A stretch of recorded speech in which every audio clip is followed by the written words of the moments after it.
The year is 2041, and it has been nearly 4 years since the first expedition to the Red Planet.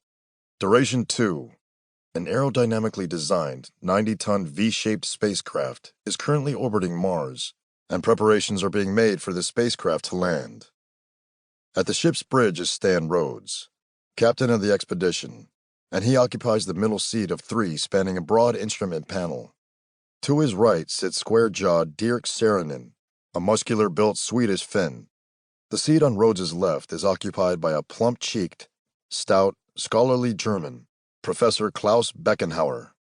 The seats are arranged in a W formation with a second row staggered, and behind and between Rhodes and Beckenhauer is Christiana Golubkin, a bright-eyed, fair-skinned blonde Russian. Behind and between Rhodes and Saarinen sits Lauren Castanades, a slender female of Latin American descent. Rhodes stands and addresses his crew. Rhodes.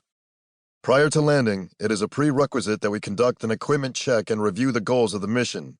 Dirk, Christiana, and Lauren, come with me to the cargo chamber. Professor Beckenhauer? Beckenhauer is occupied at his computer checking landing coordinates. Beckenhauer. I'm almost finished here. I won't be long catching up to you. Rhodes leads Saarinen, Golubkin, and Castanades to the cargo bay chamber, where there are 2 ATV vehicles securely strapped to the floor, and an assault rifle rests on a table. Rhodes. The site we will be exploring is the location for architectural wonders of a once great civilization in the Cydonia Complex. On the first expedition, we discovered a 5-sided pyramid, and it was within this shrine that a vast underground reservoir exists. It is there we can expect to be confronted by flesh-eating creatures, what scientists have come to regard as Mycurian beasts, named after the empire of indigenous Martians they once terrorized. Rhodes leads them to the assault rifle. Rhodes. You've all seen images of these beasts, and they are a frightening sight to behold. Having received specialized training for earning a sharpshooter marksmanship badge, when meeting up with them, you're to react without hesitation. I don't expect anyone to freeze up. This lightweight, intermediate cartridge magazine-fed, air-cooled assault rifle made from aluminum alloys has an effective range of 400 to 600 meters. It is equipped with a switch to go from single shot to automatic firing. Rhodes points out where the switch is located. Rhodes. This weapon also has a grip-integrated laser sight for projecting a bead onto your target to increase your accuracy.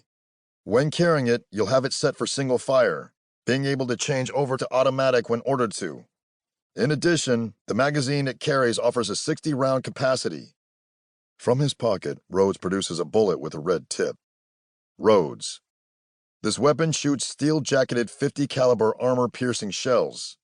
These projectiles are high-explosive incendiary bullets, containing a charge intended to ignite after impact for delivering a quick kill.